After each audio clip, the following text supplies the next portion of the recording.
That's why you've come to expose. So we need to do the correct thing. I think it has been very supportive.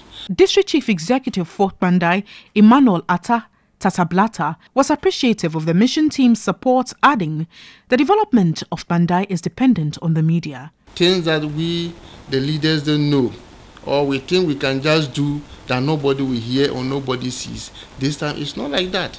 Everybody is very mindful that, look, whatever I do today, have something to be told tomorrow.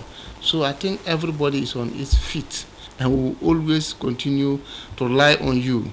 Once in a while, you come and put us on our toes. Mission Ghana will in the next year move to other 2 regions. Emmanuel Atta Tatablata warns authorities in the other districts. The mission crew would be visiting next to give their maximum cooperation. Bandai one has come. They are coming to somebody's place. I think that they just need cooperation to be able to adjust themselves, live with you, have you as friends, not as enemies. So that for you, you are only there to help them. If everybody knows that, look, you are not only coming there to expose them the place is bad or the place is good, but you are only there to work as a professional and for them to also receive that you are part and parcel of them. It is together we can build this nation. Mission in northern Ghana has ended, but more is required from stakeholders to address the problems in the education and healthcare sectors. If you just tune in, you're watching news here on Newday with me, George Quinn. Remember, we are live on DSTV channel 279. And still in the northern region, pupils at Basarikura in the Pandai district of the northern region do not often go to school, and parents attribute the worrying situation to teacher absenteeism. Basarikura is one of the neglected hinterland communities in the Pandai district. Farming is their main source of livelihood. The community, which is inhabited by some 400 people, also has a school. However, quality education is not guaranteed because teachers deployed by the Ghana Education Service to teach do not regularly attend school. Parents here put up a 3-unit march structure to accommodate classes 1 to 6 pupils, owing to their interest for education. But children of school-going age still roam in the community. Classrooms have been abandoned as goat excreta is visible everywhere. We were told school has not been in session for about 3 days. A teacher for no teacher for no a being per school no but say a ben tia naka. Teachers posted to this community do not often come to school because they claim they are not being paid. The school has large enrollment, but it has been in a poor state. Chief of the community, Bakuba Anaba, who is also the chairman of the Parents Teacher Association, is worried efforts to compel the teachers to be punctual have failed, claiming they are not being paid. Yaka aya meeting ayo meeting sa some de obaka ne say yentua no ka. The community has engaged the teachers in several meetings, but they show no commitment to teach, and it is affecting the pupils. But District Chief Executive for Mandai, Emmanuel Atta Tatablata, is promising he would address the challenge. What we have observed is that some of them, if you put them, the communities that they are coming from, because they are making this small farming, their interests lie on the farming more than teaching. So we want to swap them and monitor. Family planning is not an option in this community. The chief of the community, for instance, has 32 children with 4 women, but only 21 of the children were at home when the mission team visited. He has set a target of giving birth to 40 children. His elderly children work on his farms while he educates the younger ones. On some occasions, he uses them for entertainment.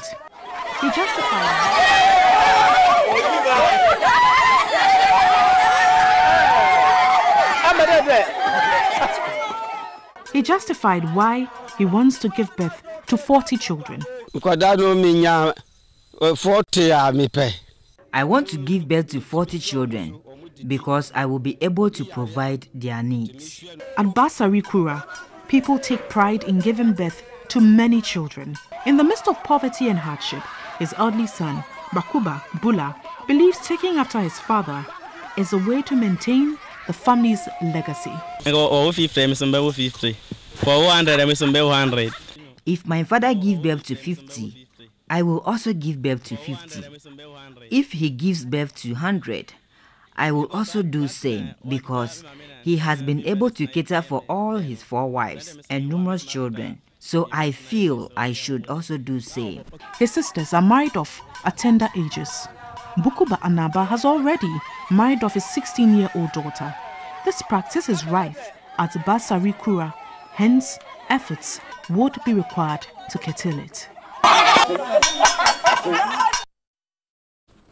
And Mission Ghana is supported by Star Ghana with support from UK Aid and Danida. And still in the educational sector, the Mion District Assembly is warning teachers to be in school even in the face of heavy rains and poor road network. Teachers who have sent themselves from school are liable to sanctions by authorities, and the District Assembly contends the move is to reduce teacher absenteeism in the district.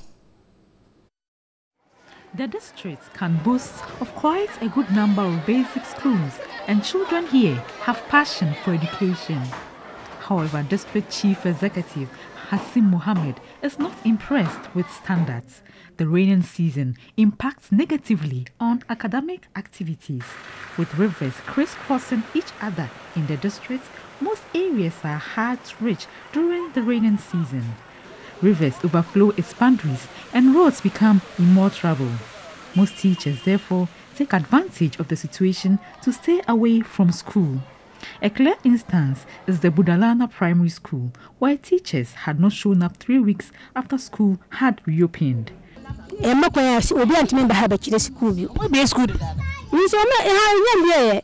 School has not reopened here, so teachers are yet to report to school. But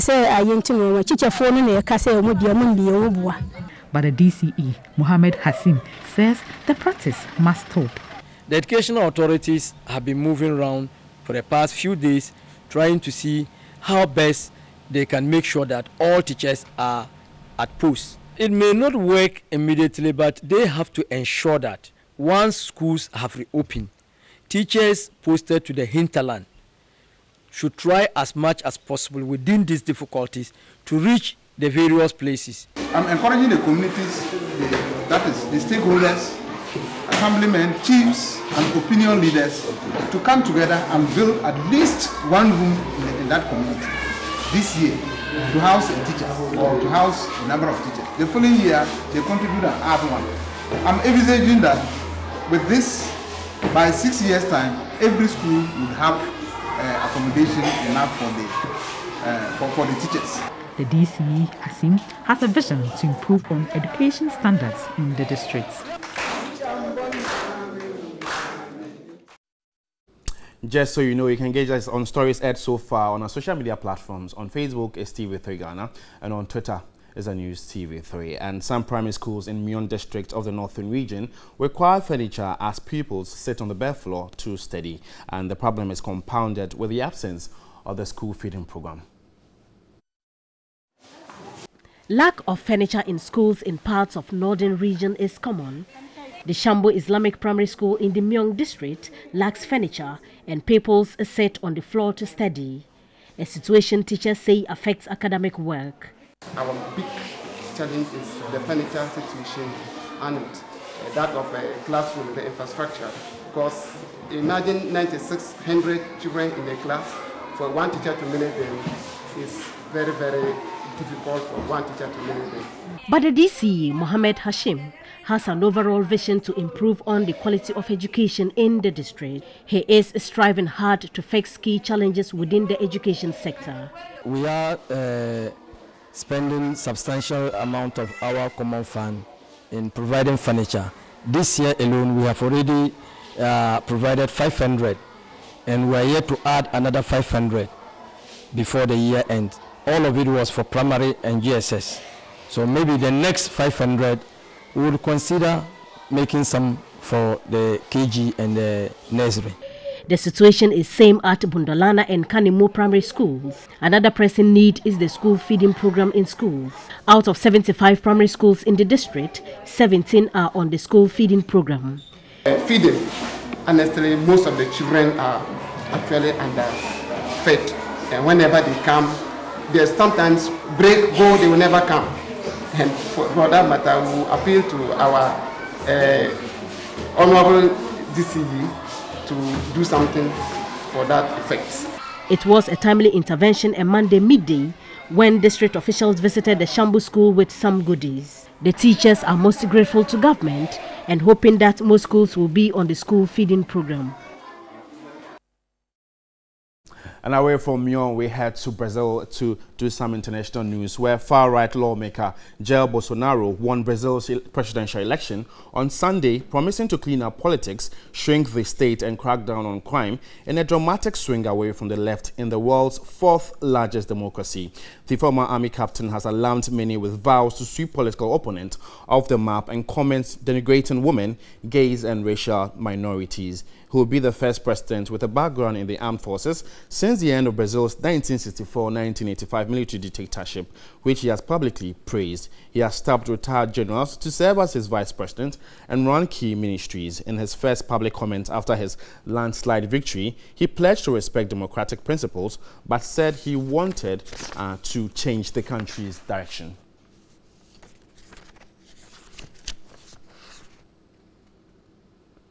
And that's how we end news here on Newday. You can get more news updates on our website. It's 3news.com. I'm George Quinn. Newday continues right after this break. Good morning. Monday morning, and we're back to business, to boom, boom, boom, and make sure that this week is a successful one for yourselves. And we certainly would want to see us change the face of Ghana and keep us on that new platform of being the best in Africa. As the president has hoped that Africa will become, or Ghana will become the cleanest city, Accra will become the cleanest city in Ghana. We hope that Ghana will also become the cleanest city in the whole of West Africa. So make sure you're doing your little bit, at least brighten the corner where you are, so that we can achieve that goal. Good morning, Ghana, Africa, and the rest of the world, the wonderful world. I mean, I like the point that you're starting with, because yesterday the ladies on the Ghana's Most Beautiful show talked about mentorship for some youngsters. So they brought them on to talk to them. I think the Great Accra spoke about sanitation on our beaches, and she had a little girl who went to some fisher folks and told them to pick up plastic they had dropped onto the shore and said, well, no, but then you know, that kind of thing. But then she picked it up, and then they had to learn from her example, Chinese aphorism, and then they followed through. I think that if we all contribute our quota, we will do very well, you know. And not placing everything. You see, ultimately, government has a role and a responsibility to provide these sanitation or sanitary sites for us. But if you are not doing the little you can also do, I don't think you have any right to blame government. Because really, we are government. I mean, when people point their finger and say, go and tell government should do this, you are the government because you put them there. And you are a reflection of the people you put in power. And so if you're not doing the little you can, like government will provide, or AMA will provide bins, and people will steal them. What else do you expect them to do? Keep providing, keep wasting taxpayers' money so that you steal it. So certainly we all have a quota to contribute to make sure that becomes a reality. Absolutely. And in contributing our quota, Media General continues to rise to the top. Last Saturday at the Ghana Journalists Association Awards, the 23rd GJ Awards, we got up there one more time. 3 awards. In fact, 4 awards in our honor. 4 awards, 2 to Peter Kwadato, 1 for Portia Gabon, 1 for Stanley Bleu, and we'll be sharing with you some details. It's because of the strides we're making in this space, trying to make sure that you know, we're impacting lives positively with the stories that we tell. And so congratulations to all guys, and to all the winners, congratulations to you as well. Bernard Avla is the Journalist of the Year. Aloski. That's what it's called. You know, congratulations to all of you. But a takeaway from that, the Minister for Designate for Information, Kojo Nkrumah, says, stop beating journalists. And, well, Joy FM's Latif had been beating some others. I was not so happy when Mr. President Afilmoni went up there. In fact, all the other speakers, including even Professor Emmanuel Asante, who, you know, said the opening prayer, and there was a lot of talk about Khashoggi, and we didn't hear the names of our own in those speeches, knowing full well that those speeches were beaming live and they were on Facebook and YouTube and everywhere else. I thought, well, have we forgotten about our own people? Because if everybody says, well, abuse towards journalists is not right, it's not good, it's not what is supposed to be done, how come we didn't hear the names of our personalities or our individuals or our colleagues who had been beaten? Because I remember that GJ had issued statement to say that GJ condemns these beatings in no uncertain terms. And I even heard at a point where we're putting together a legal team to look at these things, to take it. That was when the Haja Fati issue, I'm your mother, came up. It's been how many months now? And nothing has been there. So I believe that it just goes beyond where people now get the muscles to say that, well, if you beat somebody, GJ will just come and say, we condemn it in no uncertain terms. Other civil society organizations will say same, and that's about it. So protection has become more like a personal issue. Yeah, it certainly has. Johnny, I mean, there are so many issues that riddle the, Journalist Association as it is. And so I was really looking forward to hear the move, or at least what the plans were, the concrete things, or what the achievements have been concerning the brutalities that journalists in this year have faced. But we didn't hear anything. And so I was disappointed because, like you said, we're talking about Khashoggi is only because it's an international issue. But you've got your own people in-house whom you haven't done anything actively for. And so as a journalist, sitting back, you ask yourself, if I go out there on the street and I'm so dedicated and I want to serve my country, do I have the backing of the nation, or is just going to be lip service? Would you really be protected when you're on the ground? Which is a big issue. But I feel that beyond all this, I think the agencies themselves would have to look critically at it, because as we stand now, the association as a whole doesn't seem to be making any move in that direction, apart from telling us that they want to put teams together. But we haven't, by now there should be a report. There should be sanctions for whoever committed whatever atrocities are being claimed against them. And so now it falls on the individuals and then the agencies they work for to make sure that the people are protected. Otherwise, I think in some, on the other hand, you cripple the journalists. You actually are making them afraid to go out there and do what they're good at doing. Because why would I put myself out there when I've got a family behind and I'm not sure whether I'm going to come home or not? I won't do that. Security for us as journalists in this country has become a personal thing for us to take our destinies into our own hands, if you ask me. And I think that moving forward, I'm happy that the information minister designate, Kojo Nkrumah, Honorable, has said that, well, stop beating journalists. I heard this from the Honorable Dr. Mustafa Ahmed as well, and other ministers before them. I thought that, well, we'll see an end to that era, but it doesn't appear. So my brothers and sisters who are journalists out there, take your destiny into your own hands, protect yourself. And, well, if it endangers your life, be careful about it. Good morning to you. But Johnny, before we go, let's talk about Vodafone calling on us to make the smartest choice for your business now. Go for smart business from Vodafone and experience real flexibility, convenience, and productivity. Smart business from Vodafone allows you to create your own customized data and voice plan to suit the unique requirements of your business. Whether it is airtime for your workers to make critical calls or data packages for email and digital marketing, we have got you covered. Also, you get to roll over your unused data to save some cash for your business. Move your business into the future with Vodafone Smart Business. You can call them on 030-233-4040 or 0800 10000, or visit their website www.vodafone.com.gh/business/smart business to build your own plan. Make sure you get in touch with them because they've got an awesome package for you. But Johnny, it's time for us to touch on that. The future is exciting. Are you ready? Great. Daily Graphic, as usual, begins the pack for us. Graphic gets new MD. That's Mr. Benjamin Atu Affle. There is a man with a wealth of experience in the media industry. His the new GM for Daily Graphic. 6 freight forwarders lose licenses. They caused 384,754,083 revenue loss. And Bernard Avler wins Journalist of the Year as Graphic runs away with the show.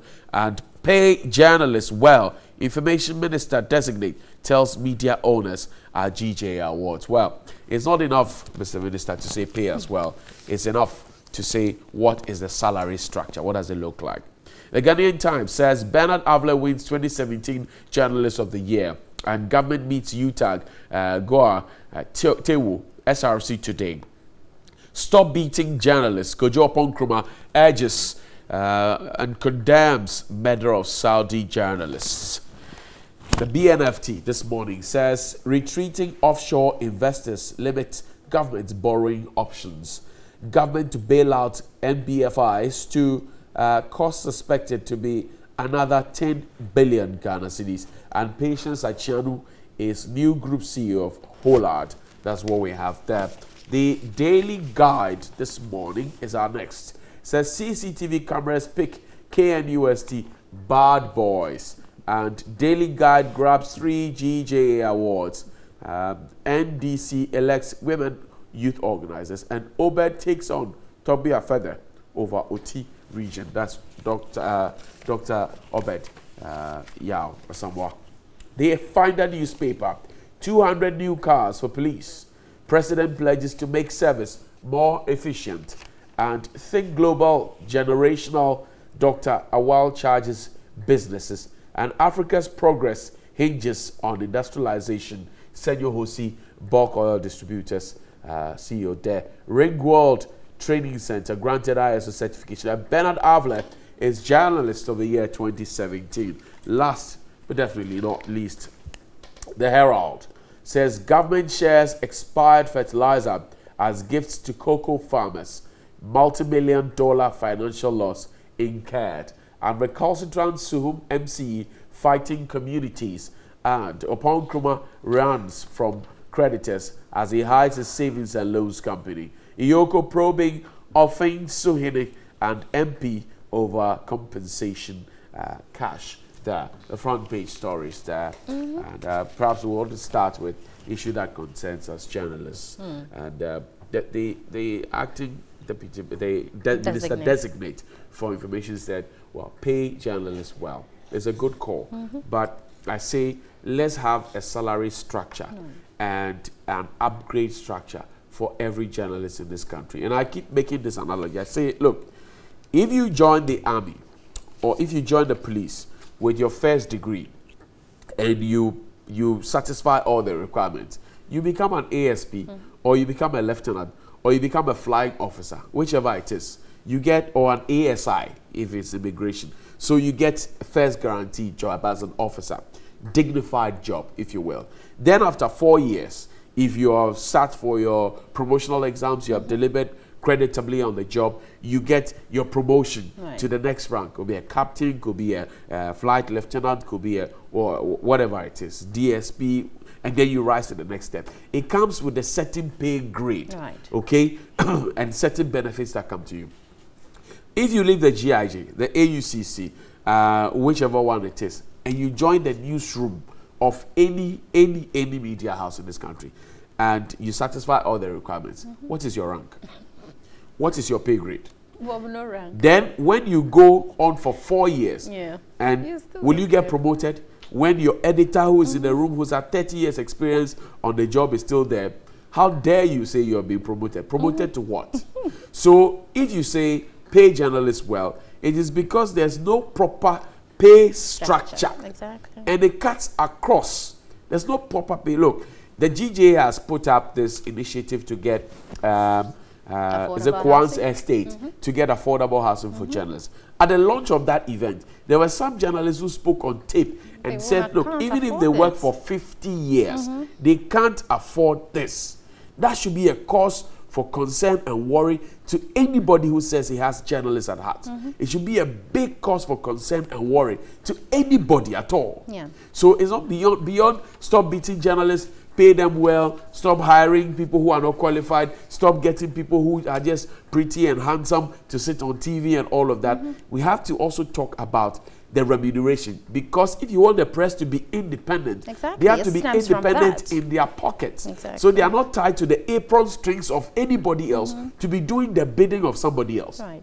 If they are tied to the apron strings and you can't bite the hand that feeds you, they will always be doing the bidding of the politicians and persons who would do wrong in the eyes of the law and still have them in their pockets. That's my concern. It is. So it's not enough to say pay journalists well. Yeah. It's enough to say this is what we are ensuring. Because as it is now, per our constitution, everybody can just wake up and say I'm a journalist. Yeah. And I'm hoping that at the next GJA Awards, we'll hear something different from this. We certainly don't want a repeat of these things because they're things we've heard. But until we put them in place, it will still be speech. Look, everybody can just wake up and say, I'm a rant. journalist, because a constitution guarantees freedom of speech. That's why we have a lot of bloggers. People just wake up, they create websites, and they are publishing fake news, whatever it is. They are doing yellow journalism. They pick, and then they mix and match, and then they publish. And it's doing well. So there's no licensure. Unlike medicine, unlike architecture, unlike law, there's no like. So that's another, angle to it. So we have to even start talking about the professional exams that you take, to get into journalism. Beautiful. Like teachers now are writing licensure exam, but they've written it all this while. Why can't journalists? Anyway, but let's go and rant and find about protection or security of journalists on the ground. We're talking about Ghanaian journalists in the light of the fact that a Saudi journalist was killed. But when in Ghana this happens, will we be protected? Will they even find you? Will they know exactly what goes on in the background? Let's step out and find out. This is what it feels like.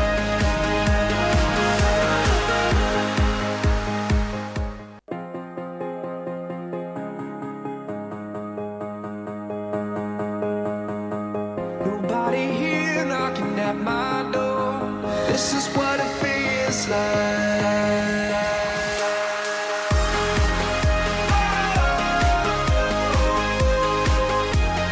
This is what it feels like.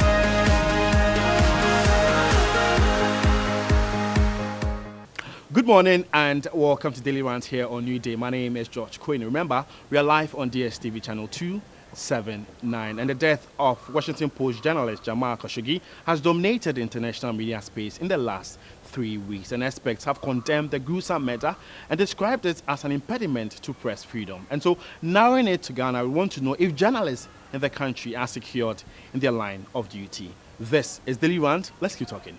I think to a great extent, there are certain, the general constitution guides the work that journalists do. And to a great extent, Ghana, we can say Ghana is, not comparing to other African countries. Sure. I'm from Nigeria. I would easily tell you that, practicing journalism here is more safer than one can say for doing investigative journalism in Nigeria. So, but in the light of Khashoggi's death, it throws a whole new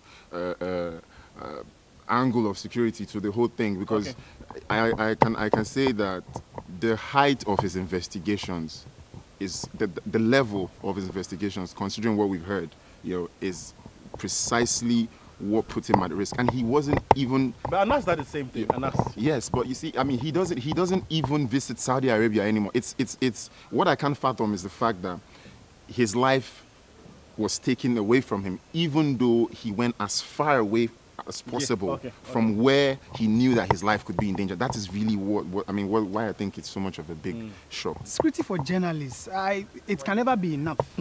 It can never be enough. But then, what we should be talking about is we've seen glimpses of attacks on journalists in this country. Yeah, sure. Which mostly comes around the court areas, where culprits, the journalists trying to take a photo shot in a public space. You don't have to take photos. No, but if it's of public interest, that's the argument. If it's of public interest and then you are located in a certain parameter, which is a public place, you are allowed to take that kind of picture. There should be no restriction. I have seen some of my colleagues who were in my office who have been brutalized by some of these. No, they didn't take simple orders. Why would I go to the court and take pictures when I know It's not right. Sometimes I think we should blame ourselves. That is a public space. What do you think? As he said, it's in the public interest. Yes. So far as it's in the public interest, you should serve the people. You are writing the story for the people, and the people need to know what is happening. So there's an issue in court, and like I'm supposed to report on the issue and this and this and I take a picture of the outskirts of the court. It's permitted, but in the courts that have been restricted by the court orders, I wouldn't flaunt that. Why would you do I wouldn't do that. That I wouldn't dare to do it. That's exactly why I support your argument. You see, I've witnessed this before, like a journalist being slapped, and no one said anything. People were actually taking footages of it and laughing at it. And this was a minister who did that to the journalist. That's the MPP supporter. Yeah. And you see, in Ghana, we overlook certain things, which I think we should begin to address. Why would Anas cover his face if he thinks harm wouldn't be done to him? For the kind of things that he does or exposes, harm will be done to him. Literally open his face. No. You know, that is what he was saying. The security aspect of the whole issue, that with regards to Jamal and all that. You see, in Ghana, to me, I think security is not at its best when it comes to journalism. At all. Because journalists are people that they tell the story, go to the extent of, But you have a story to share. You're a journalist. I have a story to share because I remember some time ago, about a month or two ago, I did a story from the Burma camp, that's the military camp, and on the ambulances and all that. And you know, the country is going through a crisis when it comes to the ambulance, yes, with regards to the ambulance and all that. So when I did a story and I published it, a friend of mine actually, who is a military, called me and asked me, where did I get this story? And I said, I happened to go to the, what's the name, Burma camp on a Sunday, and I got this shot and all that. It was illegally because I took it illegally without anybody noticing. And so I did that. Yes, I blame myself, but then it's in the interest of the public. Don't forget that the country is already going through crisis with ambulances. Because we are suffering. Hospitals and all that don't have ambulances. So with the Burma camp issue, and when I got the story and I brought it out, when he called to tell me to drop the story and I refused. A number of military people were hunting me down. And seriously, I was not sleeping in my house for almost 2 good weeks. I had to go and sleep in a friend's house who is a policeman. Wow. At 37. Yes, I had to go and stay there for almost 2 weeks. And you know what? My life was at risk. Then I was afraid myself. What was your company doing? What was your company? Well, they were not too afraid because they knew that what I was doing, that is what I've been doing. I go to the extent to get stories that you can never predict. The Khashoggi death or the Khashoggi, the whole picture was, it happened at the highest level of diplomacy. Yes. So that tells you that the journalist is not safe anywhere in the world. If Khashoggi can be assassinated in the consulate of a whole can be assassinated in an embassy, that tells you the kind of risk we face. Then back to my experience, I did a story in 2015 thereabouts. It was about an assembly. I won't mention assemblies, the particular assembly. And the MCE, when she saw the story, I don't know how she got my number. Oh, they'll do everything. And she got the number and virtually threatened me that I should write a rejoinder and drop that story. I said, no, if you have any problem, you bring the rejoinder. And then she was like, okay, we will live to see. Wow. That's what she told me. So do you have plans of quitting this profession? Of course, it's my passion. I love journalism. I want to do other things in life. When I get there, I will leave. But it's not because of the threat. No, not that. I will never describe journalism as a stepping stone for me. I love journalism since when I was a kid. But as I am growing, I am looking at different opportunities. But journalism is a fantastic. Would you nurture your daughter to be a daughter or your son to become a journalist? In 2018, when an international Washington Post journalist can be killed in his own consulate, trust me, bro, I would not even be looking in that direction. I would rather, I enjoy life and let the powers that be do what that they, because what we realize out of the whole Khashoggi situation is that you can, like, nobody's untouchable when the powers that be want to get to you. Now, the issue I have with, if it comes to the Ghanaian context, what my brother said is being like, let's not allow people get comfortable with confronting journalists, because it's, you know, if someone slaps a journalist and you really can't, you sit there and don't do anything about it. That's you partake in it in some kind of way, in a secondary way. You partake in that as well. So the issue is it moves from getting comfortable seeing them being assaulted to actually then assaulting them when probably the story hits you directly sometime. But we just realized with this is that in certain parts of the world, people would not just stop at just getting you fired or getting you to your job, to quit your job or move or something like that. No, it's actually taking their life from you. And happened to the lady which realized the because there Panama have been various Papers. investigations The with Panama Papers, regards the to lady. brutalities against Yes. journalists. Yeah. And what are the reports? I think we journalists do have to, ourselves to be blamed, because you know what? We go for assignments and we sit for almost an hour before those who are supposed to speak to us so that we can get the stories, and like the people who are involved when it comes to the reason why we got or went for the assignment, we will sit there for about 1 hour before they come. And it's so annoying. You realize that other journalists will be pissed off. And you know, instead of us teaming up to work out so we can send a caution to them, you know what? They end up rather people sit down, others decide to go, and other journalists sit down because they want sole. We don't respect our profession you know what, ourselves. one funny Before thing is, we think about one funny getting thing security. is, it's not only Really? investigative journalists that are attacked. They are attacked. Yeah, also. Ordinary journalists. Yeah, but You see, It's the a reason person. is because we, the ordinary journalists, I think we are known because our faces are all over, our pictures are all over, and we do stories that we meet people all the time and they know, oh, this person is my friend, this person is my friend. Even ministers and all that are our friends. But with those who do investigations like what he's saying, and us will never expose his face, so he can never be your friend. You don't know him. But guys, let's hope that whatever investigations will come out of this Khashoggi death Definitely. would end brutalities or something. But let's And they should pass a bill. They should pass a policy or something, a law that can protect journalists, especially in Ghana. Because you cannot just be slapping anybody. That issue, I really have an issue with that. But then, you see, as we all grieve over the Khashoggi incident, let's not forget about this lady who did the Panama paper stuff. And she was blown away in her car. What has happened to her? You see, an attack on journalists anywhere is an attack on journalists everywhere. But guys, no, GJA is the mother of all journalists in the country. Do you think you've done enough in protecting its members? No. You've not? No. I don't think so. You see, there's a funny thing going on in Ghana. Because we know the kind of job that the police do, we give them what it takes to do the job. We give them arms to defend themselves in case of... What do you want? What do you need? No. You see, the kind of Apart things from pen, what do you that need? no, I need security. Like, come to think of it, because the kind of things that my pen can do. Okay, You see, okay, register okay, you weapons can ask for for me. that. Not really a bodyguard. One journalist, one bodyguard. No, not really a bodyguard. Not really a bodyguard, As I was but- saying, like 2 weeks I had to go and spend my life with a friend. If we have policies or laws that are there for journalists, like to protect journalists in the sense that, or when something happens to us, we have something we can fall on and say, okay, we are going to prosecute anybody who does that to the journalists. You think we'll feel insecure? And there is no way. The GJA must take the bull by the horn. And then you look at when Koko Anidoho was being tried for making some comments that way. The guy Latif was brutalized. Like he had to even meet the vice president, meet the president. He was even flown out of the country. He had head injury to go and be treated. What else would it take the GJA to act on the security of journalists, if not these ones? How do even the institutions in Ghana see the journalists? If there is respect for us, do you think Latif would have been brutalized by the policemen? No. Well, but They don't respect the profession. But I like the interview. It's been a great one, and I know people watching would also want to chip in some of their comments. Let's know what you think. Journalists in Ghana, do you think they are really secured in their line of duties? Just log on to our social media platforms. On Facebook, TV3 Ghana, and on Twitter, it's our news TV3. Thanks for watching. Good morning.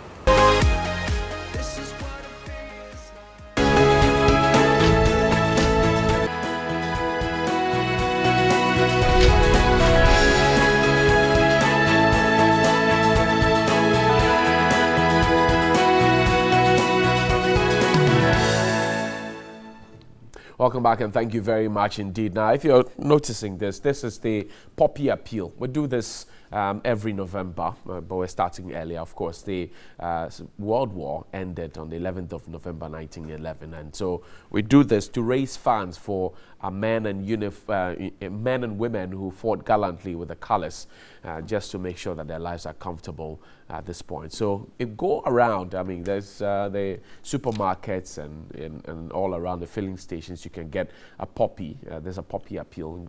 Pay something for it so that you can make sure that you put a smile on the face of a veteran. I thank you very much, and I trust that you do it. Our WhatsApp line is 02021666333. That's 02021666333. I've been joined in studio by the MP for Adaklu, the Honorable Kwame Agbucha. I call him Adaklu, Mr. Chief. Welcome. Good morning. How you doing? By His grace. You don't like that. Right? No, it's okay. It's okay. Lawyer John Kuma is the boss at the National Entrepreneurship and Innovation Plan. John, welcome. Thank you. Grateful for your time this morning. I like your talks. Thank you. You're a big man. Our brother in power. I like that. I'm just following my brother. Yeah. I was honorable. It's very presidential. Yes. Let's start off with a finder. 200 new cars for police. President pledges to make service more efficient.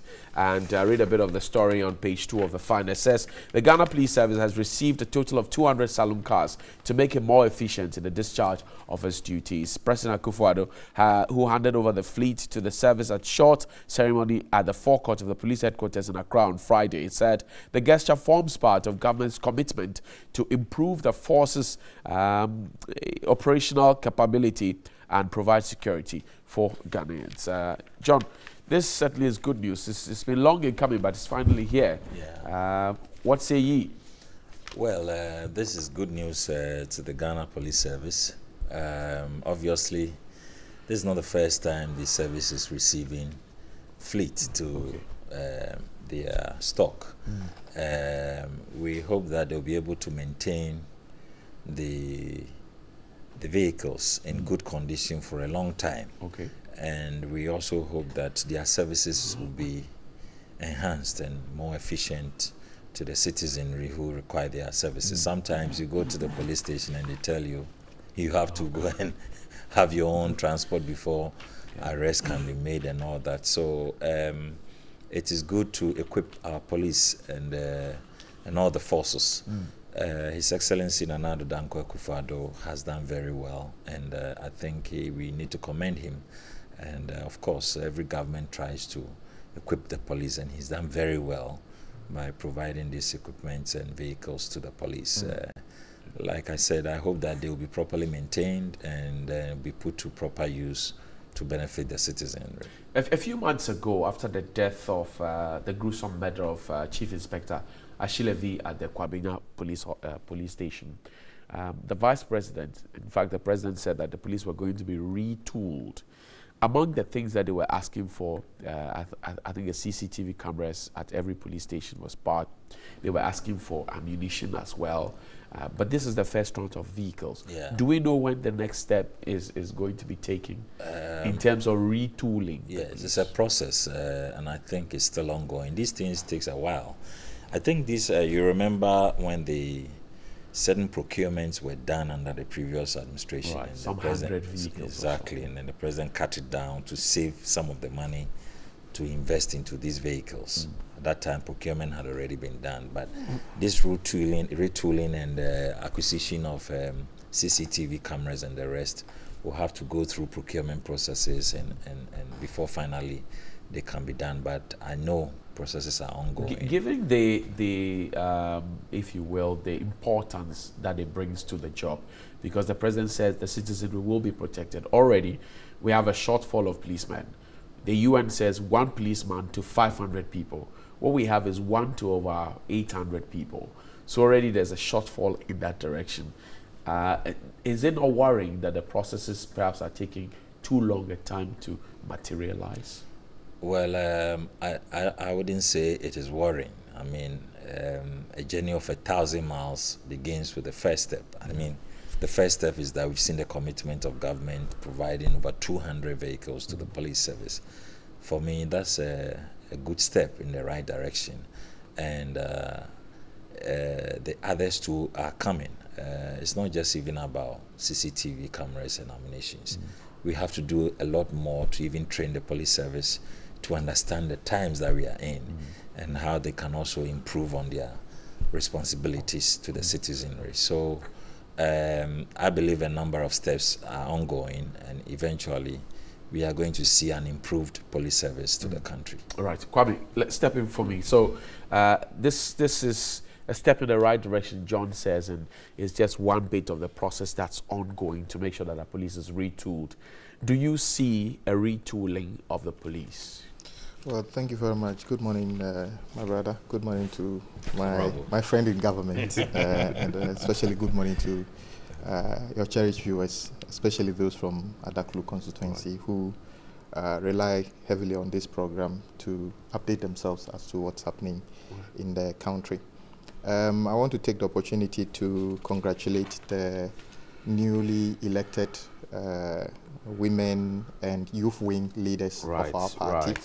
I have every confidence in the fact that Honorable Dr. Bisiu, who is now our the brand new National Women Organizer, has risen through the ranks, and she knows her work is cut out to mobilize the women. The same applies to the youth organizer elect, who knows that, and his team. In fact, they all have deputies who are aware of the fact that their work is cut out to mobilize our base, in addition to the executives who will be electing shortly to complement, to make us ready to take power back from the NPP. I want to congratulate all those who contested, and even those who couldn't make it this time. Just pray that they just take it and come on board for us to work together. Also want to congratulate your colleague, your compatriot, how do you call it, Bernard Avle, for winning the Journalist of the Year. I think he's been around for some time, and I believe his victory should refocus the plight of the journalists in this country. I'm of the view, and we've said it here before, we believe this country can be as good as the quality of the work you do. Because if we take out the things that people like you do and your colleagues in all other stations and outfits, will be worse off. So the owners and the managers and the public should take the work of the journalists very important, and as much as possible support them in doing their work. So once again, on behalf of all journalists, we congratulate Bernard Avle for this feat. Media General also got 4 awards at the last GJ Awards, so we congratulate ourselves. Excellent. I congratulate all of them. Indeed, I consider this media medium as one of the most important in the country. TV3 network is very crucial. At least Adaklu, we hail you. You've been there, and the reason I say this is because you are not only looking for the posh news in Accra. You venture into even territories that people wouldn't go. I don't know how many people want to come to Adaklu because the roads are not good. I mean, but you do things like that. So we commend you. Most grateful. Yes. But I woke up this morning not very happy, because at 6 p.m. yesterday, I had a call from a friend, a constituent, who went to the only health center we have at Waya. It's not yet. We are a district, but we don't have a district hospital here. And guess what? His daughter will not be treated because for the past 3 months, the NHS has failed to renew the licenses of many of the facilities. So people go to hospitals, clinics, cheap compounds, cannot be treated. The hospital just can't do anything about it because they will say you haven't renewed something.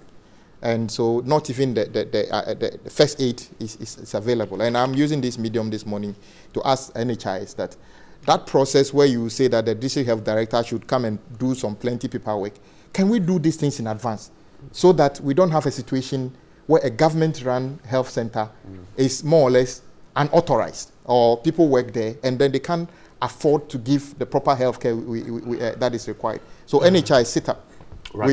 Some of us have said in the past that we think using NHIS fund to pay nurses trainee allowance was a wrong thing, but these are the consequences of that we thought misplaced priority. Let's come back to the point. My brother, I have sat here and said that I'm a friend of the police. The police play a very important role in putting us together. In fact, they are part of the glue in what holds us together. Any attempt to give them the tools and necessary encouragement to do their work, makes us all safer. I congratulate I want to thank the president or the government for giving them some logistics.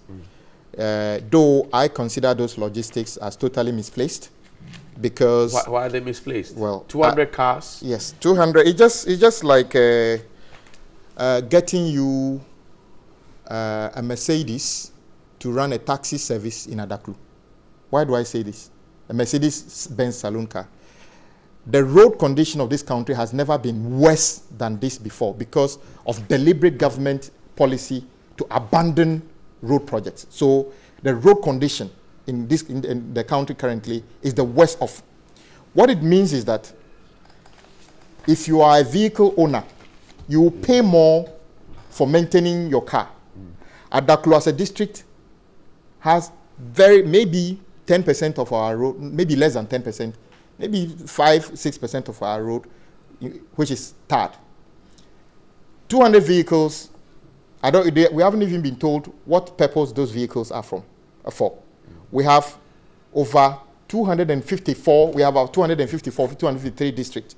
It tells me that vehicles are not actually meant directly to be distributed. It says it's to improve their capacity to deliver security. Exactly. So they didn't tell us where it is going. I can guarantee you that vehicle is not going to Adaklu because it's a saloon car. If you were to give those vehicles, and guess what? What is the point of buying a luxurious Toyota Camry for the police who need rugged, durable 4x4 pickups? That is what you need. Speed. Who says that the Navara and other things can compete with Camry? In any case, what speed are you going to drive on the road in Adaklu when the road is like that? Go to parts of Adenta with the road condition like that. What speed are you going to drive at? So it is quite cosmetic. Are there no cars, the police cars in Adaklu as we speak? Well, none so far. But there's none? There's none. But what I'm saying is that there's nothing wrong, even if there was none, and then I see government providing some pickups and other things. It means that, you see, the right tool for the right job. If you begin to use your kitchen knife to make furniture, you may be able to make some furniture one day, but you know you're not going to be effective. What I'm saying is that government should understand. In the past, government provided vehicles, and they provided high-powered vehicles, Tundras, Navares, and other things we provided for the police. I mean, water cannons and a lot of logistics that you can know, looking at the car, they can work in certain terrains. I'm not saying when NDC was in power, all the roads were done, but at least the vehicles we provided could even reach Adaklu. The Tundra was provided by President Kufuor, is that correct? President Mahama also provided Tundras. Okay. You understand? At least when you say President Kufuor, it means President Kufuor understood the terrain which the vehicles are supposed to be used. It appears this president doesn't understand. If he understood, he wouldn't be making noise. Let me put it noise. But there's a police council. It's unfair to pinpoint the president. There's a police council. Okay, then blame Dr. Baumia because it's by the vice president and some very respectable persons. I started by saying that everything provided to the police that to augment. Of course, when you are a policeman in Accra and Kumasi and Takrady, and your jurisdiction is maybe Nima, Ridge, and other things, maybe a saloon car in fair condition would serve you well. You can dress nicely. But when you are a policeman at, how do you call it? At Pandai, at Adaklu, I am saying that this vehicle is not coming to you. But even if it came to you, it is the wrong tool for the right job. That is all I'm saying. That I would have wished this vehicle, 50 of them were saloon cars for city policing, and then the rest were vehicles. Even go and buy Kanta car for them, which can even perform better in Adaklu than how do you call it? This luxury car. They were parked in Parliament. I was wondering, really? 2018, is the president aware of the road condition, giving them Camry, 200 of them? Let them show me the distribution list of where the cars are going to, so that I'll find out whether one is going to Adaklu. I want to see the distribution list. That's what you want to see. You will see these vehicles distributed in protocol departments and other things, and half of them will remain in Accra, and a handful in Kumasi, and the rest, you will never know where they are. So I'm saying that this is not a solution to what the police requires. Okay. What will be the solution? The solution will be this. We know the condition of our road. Okay. We know the logistical ammunitions, everything. He's telling us that, don't forget, the Minister of, how do you call it, Interior has already hinted many months ago that they've ordered ammunitions and other things. Of course, when they buy ammunitions, they are not supposed to come and be announcing to you and I publicly, which is wrong. I understand that. But when it comes to other logistics like the vehicles and other things, in fact, visibility of the police is a way of policing. Right. Somebody knowing that there's a police lurking around my area.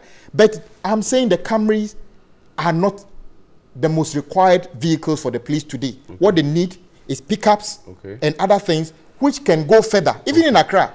Adenta and some other places, these vehicles can't go. The potholes are deeper than the height of the tire, so it will not be useful. John, Kwame says you bought the wrong tools for the right job.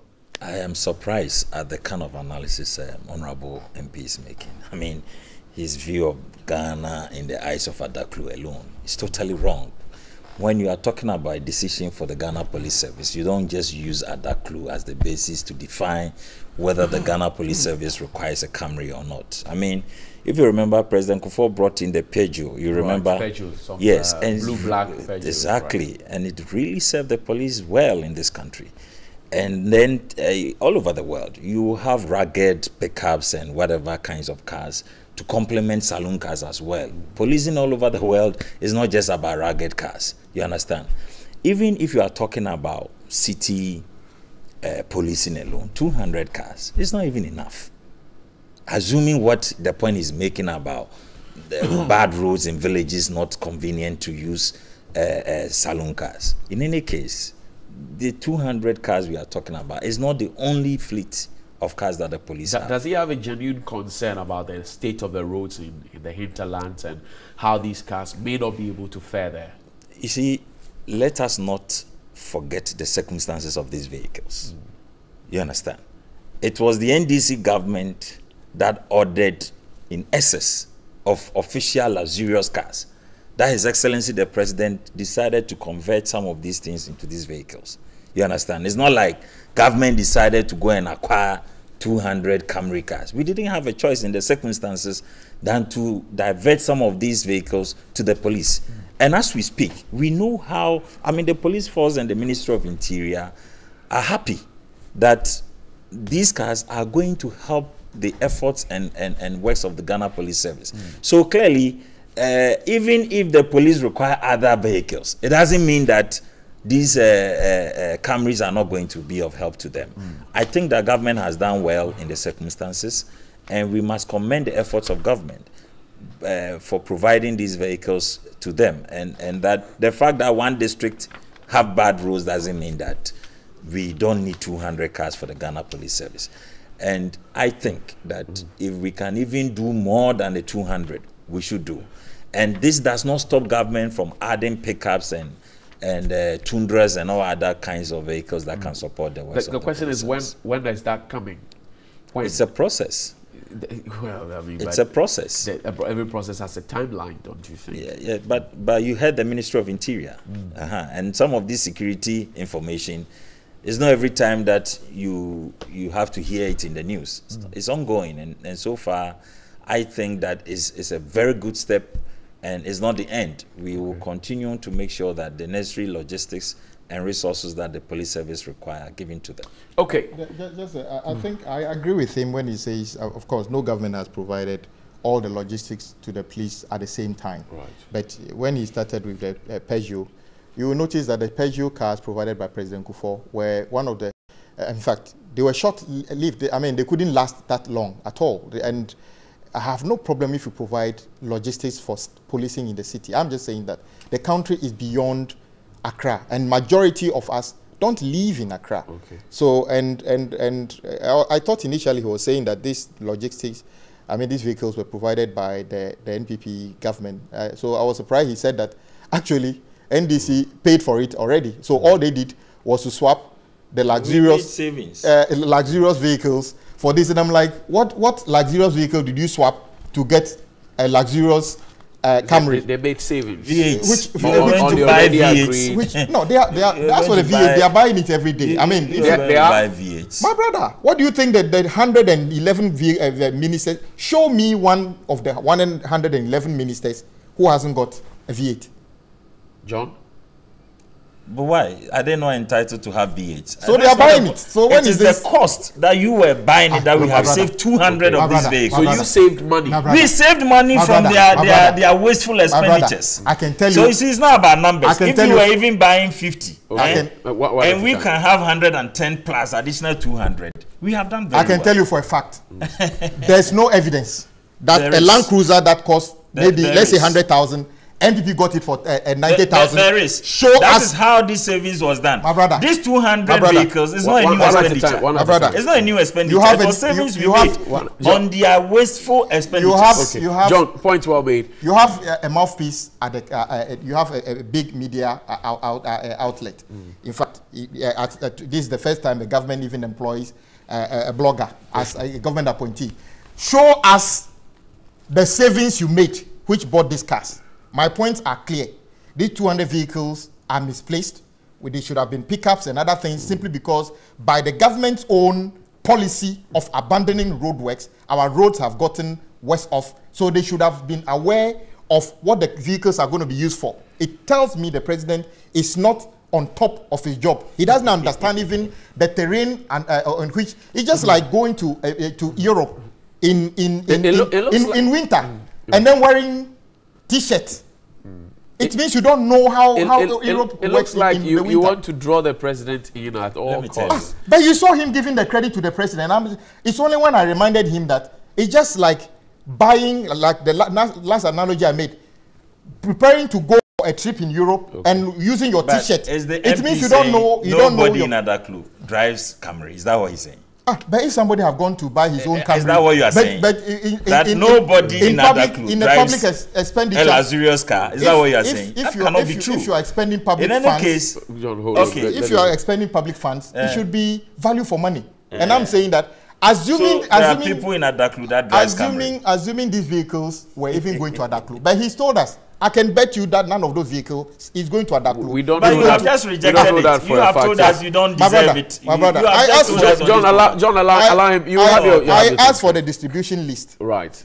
And I know those vehicles are already in the bosom of those who they've given it to. And I'm saying that the police administration would do that. I trust a chunk, COP Boedu to do a good job. of them would be dotted around the protocol themselves in Accra so that their convoys will get longer.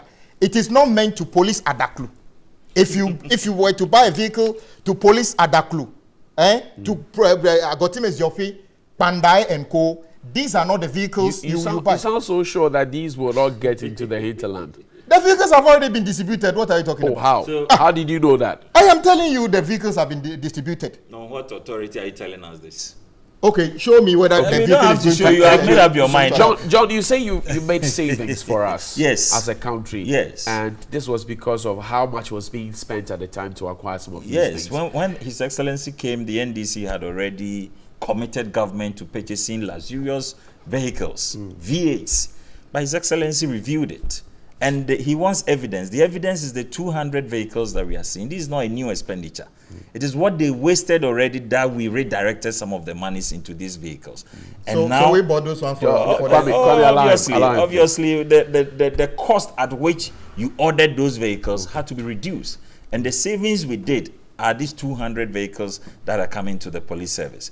So clearly, we have made a savings. Now he says the president is on top. President is on top. And let me tell you, the police council recommended the kind of vehicles that we are seeing.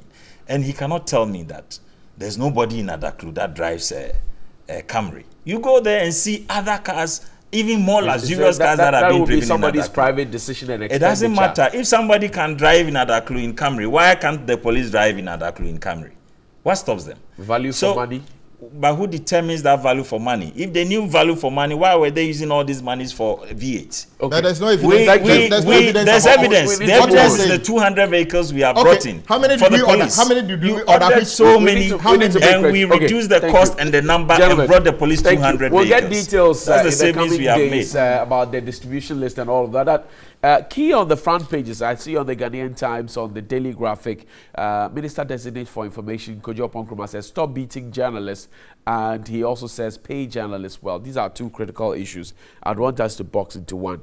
Yes, the awards are good, but I have personally had a concern about how journalists are assaulted, and we'll have a long statement saying we condemn it in no uncertain terms. It's sounding like the inconvenience caused is deeply regretted, and that perhaps ends the matter.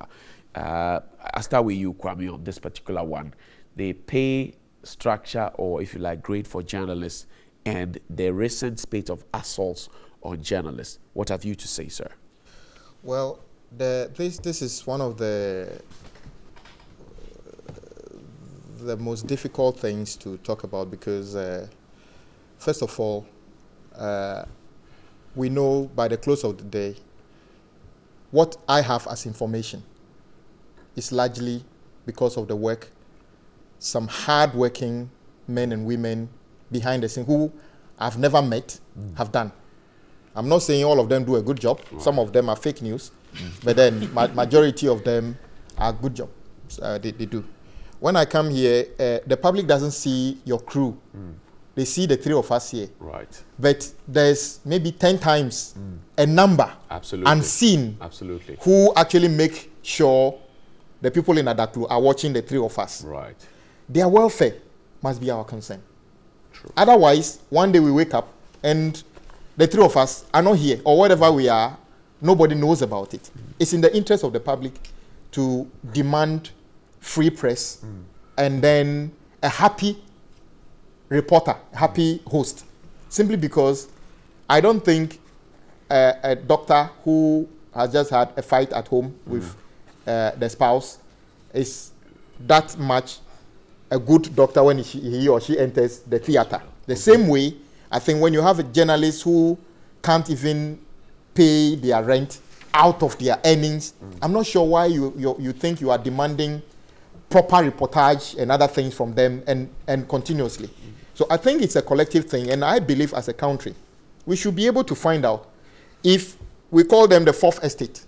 Right. And maybe we have the executive. Yes. The fourth estate of the realm. We have the judiciary. We have the legislature. Then, if they're actually the fourth estate, are we taking their issues as critical as we should? We work in parliament. We see anytime we enter the chamber, our colleagues, journalists are there, and they don't leave until we leave. But when we leave, we don't know how they get on with their lives. I get paid a salary. I don't know how he manages to come there. And we hear stories of some of them, how they are even unable to pay their rent. Right. But we expect them. So I'm saying that these things should be discussed much more than just on a program like this. There should be a state that is minded to see whether we can instill a certain level of care to the journalist, just as we do for everybody, disabled and vulnerable. I would classify a certain level of journalism as vulnerable group of people because they have nowhere to follow. There may be other ways. As for the assault, I think people who assault journalists, unprovoked attacks, should receive some of the most punitive punishments. In fact, I commend the Honorable, the new Nkrumah mentioning the thing about the Saudi journalist that was murdered. Can you imagine? Incidentally, none of our journalists here who had been assaulted was mentioned in those speeches. Mentioned Idris. You know, that's just one. In the last, from January till now, if I tell you the number of journalists, because we work with them, so we know the number of journalists. Well, I was going to come there in a sense that murdering your own citizen in your consulate, and then finding flimsy and all sorts of reasons, and then changing your story every day. I think it's just an indictment on the conscience of the world. And the person who is leading this sad thing is the U.S. president, who can't be bold enough to say this is wrong, simply because he's putting business ahead of morality and good behavior. He's worried about that $100 billion arms deal with Saudi Arabia, so he can't actually say, look, we will cut this if you do this. But We are looking forward. No amount of massaging will stop this. This is pure murder, and it shouldn't stop anybody. Even if it's the Saudi prince that is involved, we want to see punishment. Journalists want to see punishment. Right. Isn't it amazing today? When a woman drives in Saudi Arabia, America is hailing it. A woman driving is an achievement because they've left Saudi Arabia to go on the tangent of misbehavior for a very long time. In Ghana, in recent times, the number of journalists that have been assaulted, even assaulted in front of big politicians, including members of his own party, including them, known to this president. It's wrong. And I'm saying that we should use this opportunity to punish those people. All those who have assaulted journalists that acts you can enumerate, where are they? How many of them are in jail? How many of them have been purely punished? I mean, at Flagstaff House, in front of the president's house, another thing. Journalists are assaulted, insulted. Where is the evidence of anybody misbehaving punished? We would be able to solve this problem if we know of evidence that somebody, a politician, an MP, a minister, a Delta Force, assaulted a journalist and will show you the door to his cell now. That will be a way of cutting back on or fight back. But guess what? Maybe you, the journalist, too, have a point that you need to clarify. When your colleague he gets assaulted, you do the news story 2 weeks and then you leave it. What if you make it a point? Every day when you see people linked to the people who assault them, you ask them, how is the case? Make a date with the Attorney General. All the dockets about journalists who have been assaulted. Where is the docket? Where are they? They will be talking. But guess what? You are the one who have got the ability to do that. I can only understand what you report. So the ball is back in your court. Okay, John, this is not the very first time such statements have been made. And it's interesting because Kojo Ponkrumah himself had been a journalist before, and a top one, an award-winning journalist of his caliber. Will anything change from this point? Well, I wish we had approached this matter differently from the way Honorable went about trying to, at a point, look at one side of the issue, because journalism cuts across, and I thought we could discuss this without pinpointing, because we saw how under President Mahama, his presidential staffer in charge of the media maltreated the media and journalists in this country. He was a media person as well. Exactly, and nothing happened, and I thought we could look at it, you know, dispassionately without politicizing. So the fact is that it goes along. It cuts across, but that's how I wish. That's why I wanted us to look at this matter differently. I mean, the minister, you know, started from treatment of journalists globally. Right. When he spoke about Jamal Khashoggi case in Turkey and Saudi Arabia, and I mean, anybody who has followed that story will be appalled. I mean, just because a journalist spoke his mind and disagreed with government will not warrant the level of, you know, evil that was done to him. And even in his death, if you look at how they treated him, it's way beyond the imagination of any man that they could do such a thing. So if you look, and it's not only there, I mean, even if you come to the continent of Africa, we have seen a number of journalists gone to prison, gone into exile just because they spoke their mind. I mean, even in our own country, the Kweku Bakus and Kwesi Prads, we know what they have been through. Kofi Kumsin, Atta, something Atta. Yeah, what's it? I forgot it. A lot of them. Haruna Atta, among others. So many of them have sacrificed to, you know, for us to see what we are seeing today. And the minister is further sensitizing everybody that let's fight for more media freedom, let's allow the press to do their work. And I think that is how we must all look at this matter and see. I mean, locally, you were saying he didn't mention a local journalist. I heard him talk about Idris is just one of the compendium of... Yeah, but it's one of the key matters in recent times. No, I mean, in recent times, you cannot discuss journalist brutality without talking about Idris. So for him to cite, of course, there are so many cases. Why did he cite Jamal? It's because you must have an example. You can't use the whole night mentioning names. But once you cite you know, a more recent example, it should surface for the rest. Don't you think, John, that this should go beyond the rhetorics mentioning this than to have, say, a proper salary structure for journalists? If you join the army or the police, and this is my argument, with the first degree, you become either a lieutenant or an ASP or whatever it is. After 4 years, if you deliver creditably and you write an exam, you move on to the next stage. Exactly. It comes with some compensation and a package for you. Yeah. That is not the case with journalists. Yes, but you see... So the national conversation that Kwame Abuja is asking us to have, perhaps, and I'll throw this into your because you're in government, for us to have a more comprehensive conversation than just to say pay them well. Well, because he's government and he doesn't control the private sector. Journalism mostly in this country are private people. Right. You understand? If TV3 wants to pay its workers, government can only advocate just like the Minister of Information is doing. If there's a policy, if the Ministry of Information, whose work is heavily impacted by journalists, sponsors a policy document to Parliament, for example, won't it solve the problem? You can't sponsor a policy to direct the private sector on how they pay their workers. You can have general framework as it is as it exists now, but in terms of the quantum of payment, it's purely a private decision. Does a framework exist where people just go to funeral, see a beautiful face, and pay mamami? Oh no, but of course there's a minimum wage in this country that even if you are a private employer, you cannot pay your employee below that. But he's not even looking at that. He's looking at the general conditions and welfare of journalists. And as government, we can only advocate that workers or employers should look at how they treat their workers in terms of journalists in the country.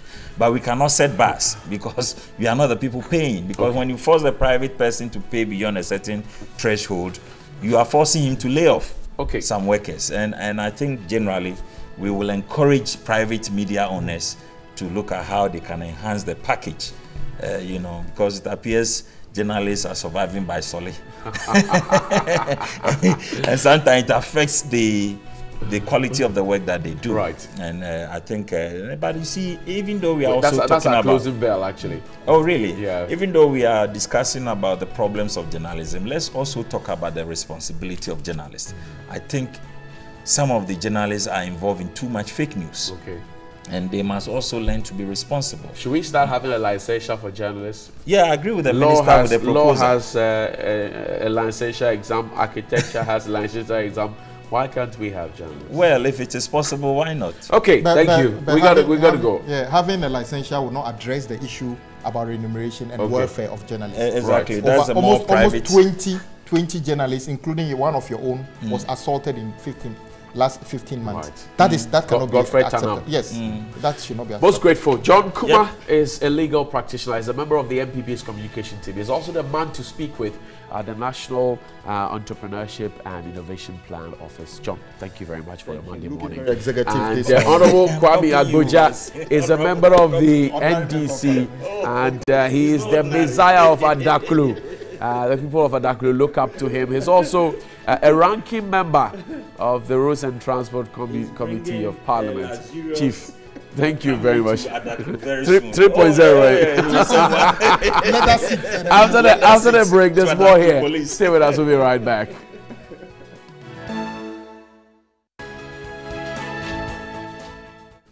All right, welcome back and thank you very much. This is TV3 Newday and our WhatsApp line is still active, 020-20-666.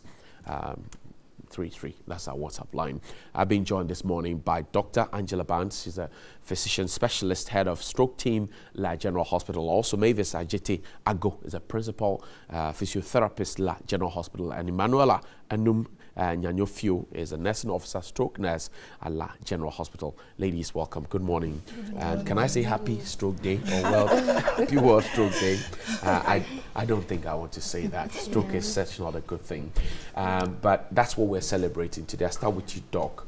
What is the state of this whole stroke thing in Ghana as we speak now? Do we know? The figures, are they shocking enough? We don't have specific figures, but I think a lot of research is going on now in various hospitals. Right. And worldwide, about 15 million people suffer a stroke. Okay. And out of those 15 million people, a third of them would recover. Okay. Another third will recover but will have disabilities. Okay. And then the last third will unfortunately die. Ooh. And this is the pattern that we are seeing in our hospitals. We are seeing about 30 to 40% of our patients, inpatients, having strokes. And so that is how high stroke incidence is in the country. Manuela, you are a stroke nurse. What are the major causes? What do we know to be the proponents of this? One of the major causes of stroke is hypertension. Okay. Okay, and then because most people have hypertension and then they are not adhering to their drugs, they are not coming up for follow-up visits, and they are not going according to their dietary regimen. Okay, we are recording a lot of stroke cases in the country. And you know that for stroke is caused by both modifiable and non-modifiable causes. Okay. For the modifiable causes, you can do something about it, like your lifestyle, your diet, exercising. But for the non-modifiable, it's hereditary, age, and all that. Okay. But now we are having a double burden because of our lifestyle, what we eat, the processed foods, shifting away from our natural food to everything junk. And this is increasing the prevalence of hypertension, which is leading to a lot of strokes in our hospitals. Maybe is it a difficult thing to have stroke? Is it? Yes. How difficult is it? Stroke, like Dr. Ban said, a third out of 15 million people would have permanent disabilities. Right. We are talking about not being able to carry out your normal activities of daily living. We are talking about not being able to get out of bed, to go into bed, to brush your hair, to wash your face. The activities we call normal activities of daily living become difficult for stroke patients.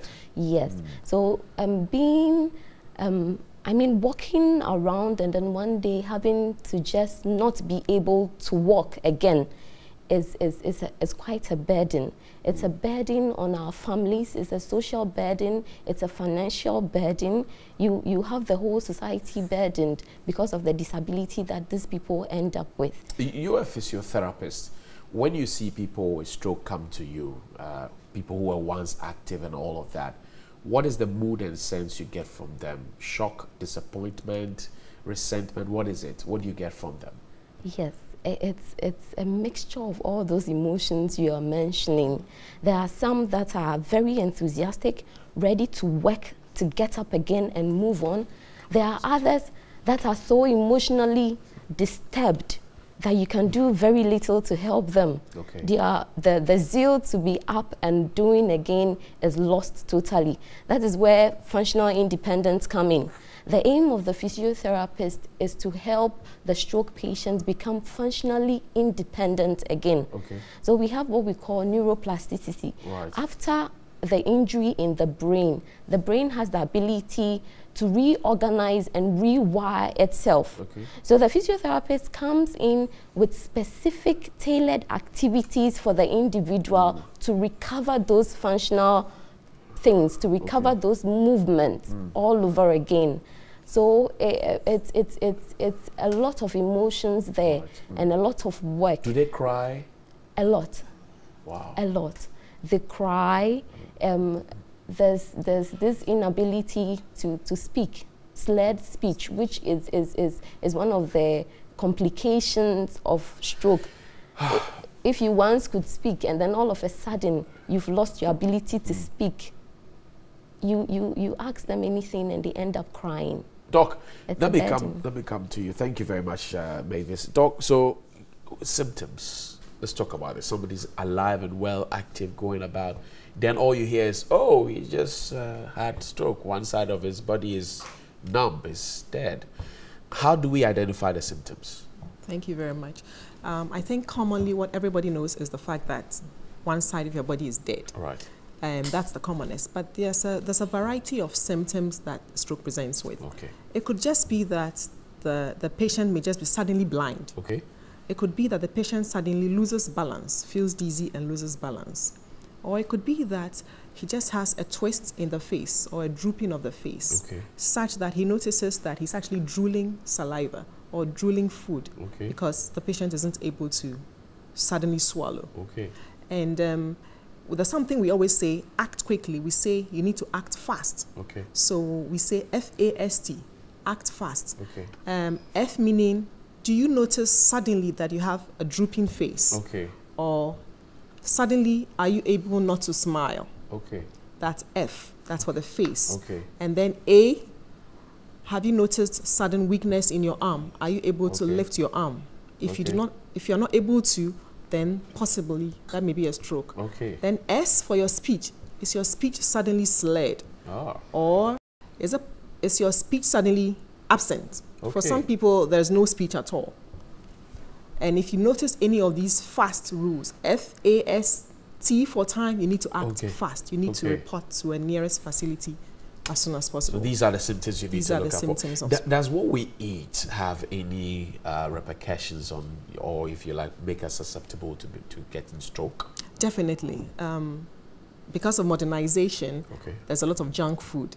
And one cause of stroke, or shall I say the most important cause of stroke, is hypertension. Okay. And hypertension has to do a lot with our diet. High cholesterol diet, high fat diet,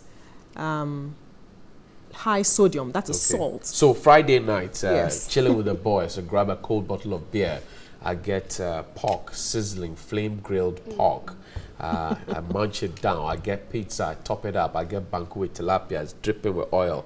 I top it down. I'm living a good life. What's your concern? What's your concern? That's a very good recipe for stroke. I mean, you know, we always thought stroke was a disease of the elderly. Right. We're actually seeing strokes in people as young as 30, 20 years. Really? Interestingly.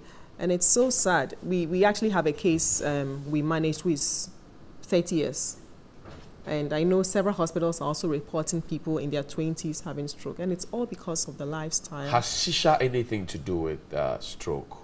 Shisha, you know shisha. The pipe. Yes. Smoking is a big risk factor. It is? Yes, because smoking causes plaques. Plaques are sometimes like particles that could block your blood vessels within the brain. Okay. Because basically what a stroke is that blood circulation is cut off in your brain. So anything that cuts off the circulation in your brain, fat particles, blood clots, suddenly your blood vessels burst. Okay. Then you have bleeding in the brain. Emanuela, you are the stroke nurse. How do we prevent this? Prevention of stroke has to do with working on the modifiable factors.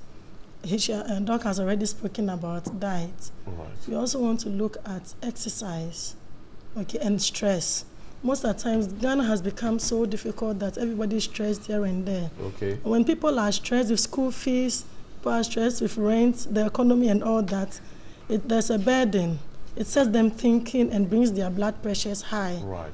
Okay, plus the other factors, people can, so by being able to manage your stress well through family support, for instance, in marriage, instead of putting all the burden on the men to provide, women can also help their husbands, because statistics show that stroke is more prevalent in men than women. Okay. And it's because they are carrying a lot of burden of providing school fees and all that.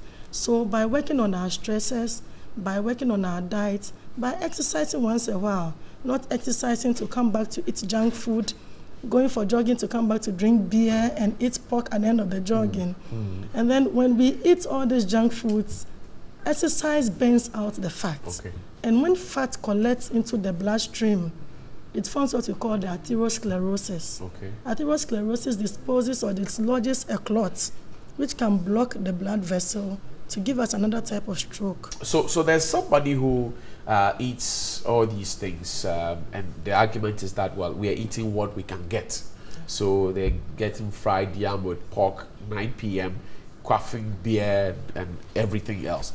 Then he says the next morning, I'll drink slim tea, or the tea that will make me slim and expel the fat. Is that person at risk too? Yes, because all these products on the market are not 100% safe. You know, it's better to go organic. If they say they are eating what they can get, what are we getting? There is plantain and kontomire. That looks like a poor man's food, doesn't it? It looks like a poor man's food. That's what they'll tell you.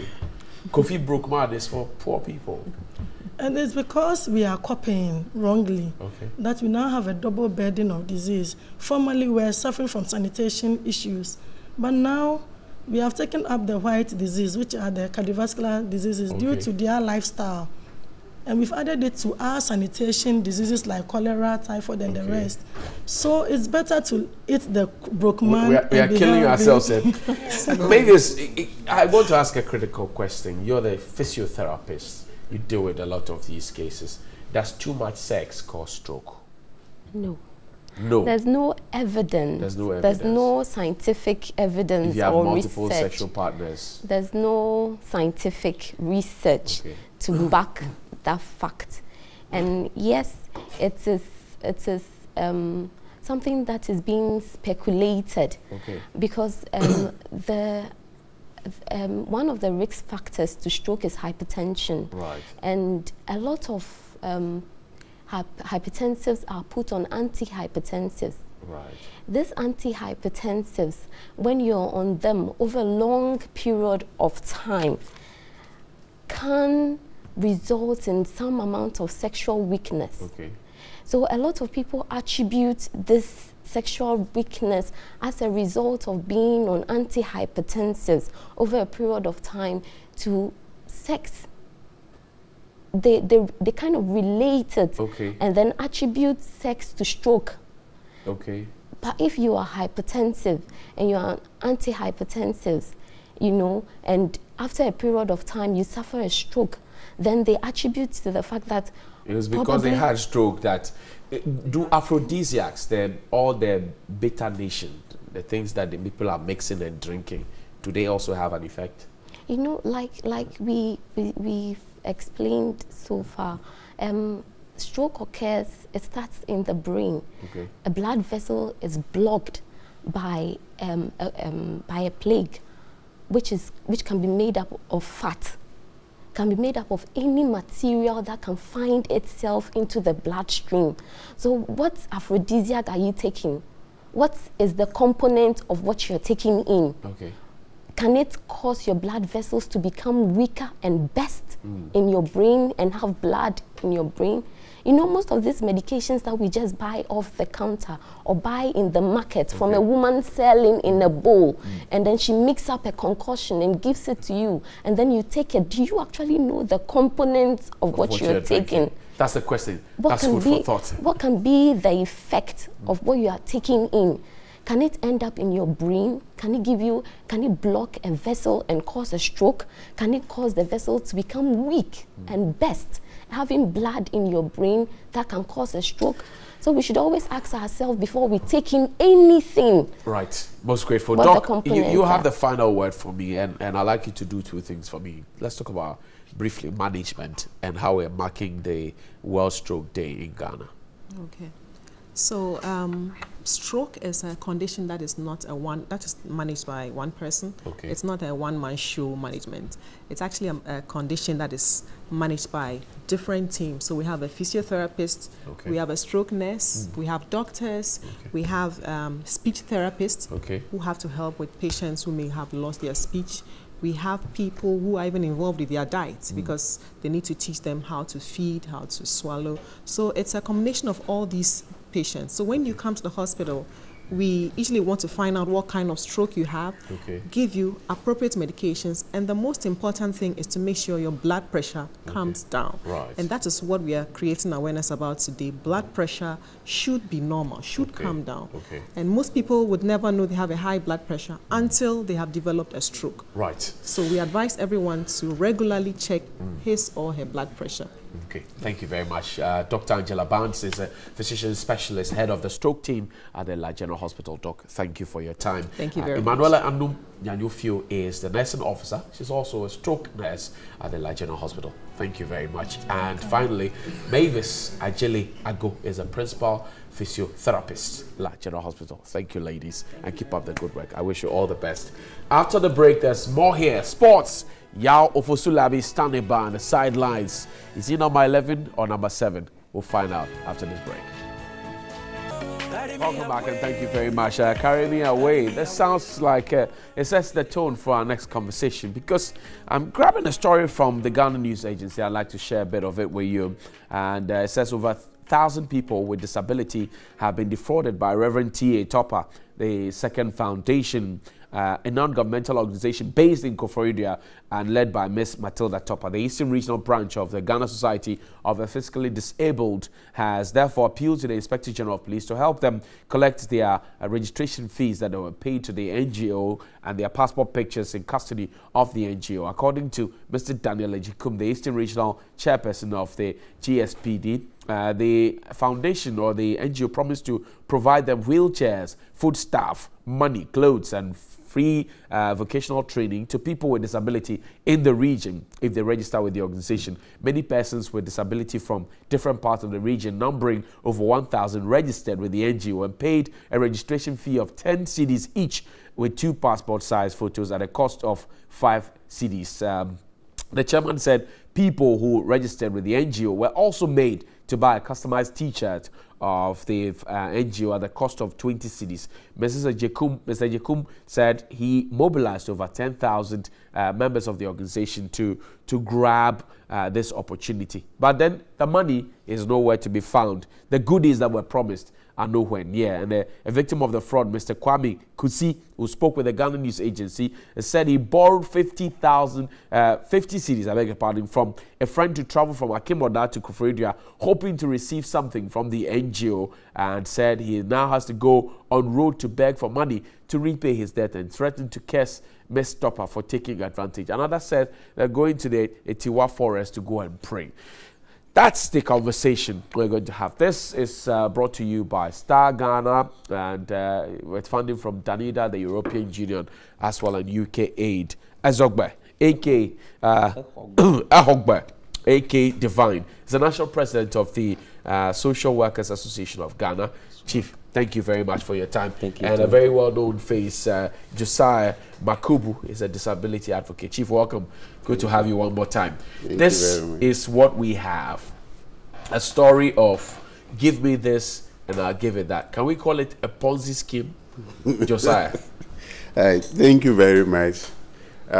We should be calling it a Ponzi scheme. But the question I ask myself is, how did we get there? Right. Let's look at what persons with disability were seeking to benefit from that person, the woman, that wheelchairs, food staffs, and other things, and then skills training. What has the state been doing all this while as far as our rehabilitation centers are concerned? Right. There's nowhere in Ghana that when you're a person with disability, you can go to seek for a wheelchair if you don't have money to buy one, even clutches that I am using. So I've been asking myself, is it a system failure? Is it that government has not paid much attention to issues on disability? And most importantly, an NGO that has to do with persons with disability, or any organization that has to do with persons with disability, the National Council of Persons with Disability has oversight responsibility to make sure that all those organizations are scrutinized. Was that done? For how long has this woman been operating? So in as much as I feel that the woman has taken advantage of our people, I think the state has also rendered them so vulnerable to the extent that it was easy for the woman to have done that. Oh, but didn't our people see, persons with disabilities see that, look, this may not be genuine, and so on. Like, it sounds too good to be true. Pay 10 cedis, register with 10 cedis, take a photo of 5 cedis, buy a t-shirt of 20 cedis, and get, well, a wheelchair and food and other things. It looked too good to be true. Why didn't we see it? Yes, good morning to all those watching and even listening on your T3. The fact remains that people look at others and play on their vulnerability.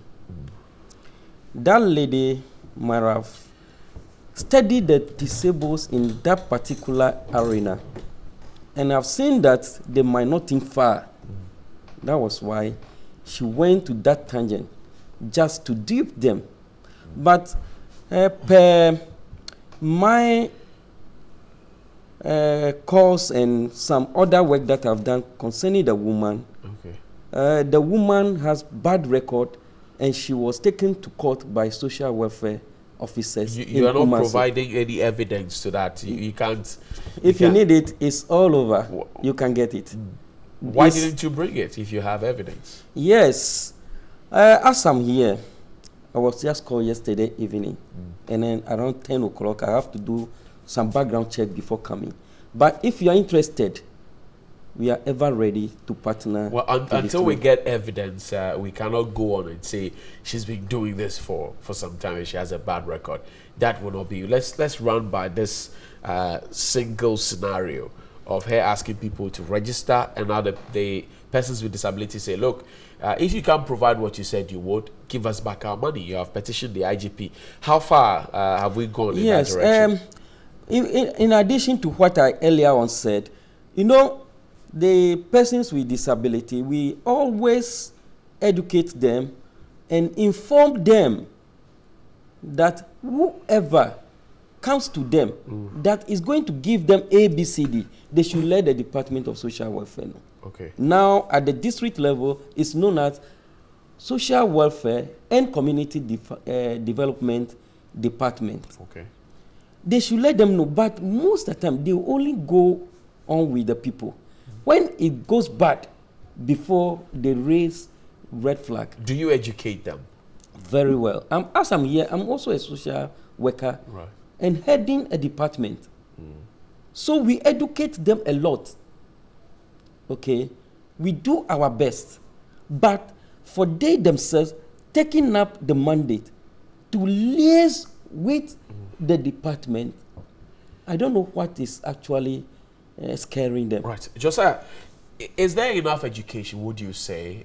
You are lettered, but would you say there's enough education to help persons with disability to be able to read in between the lines and say, look, this is fake, this is correct, this is a Ponzi scheme? Well, thank you very much. If, in terms of education, I might beg to differ a bit from my okay.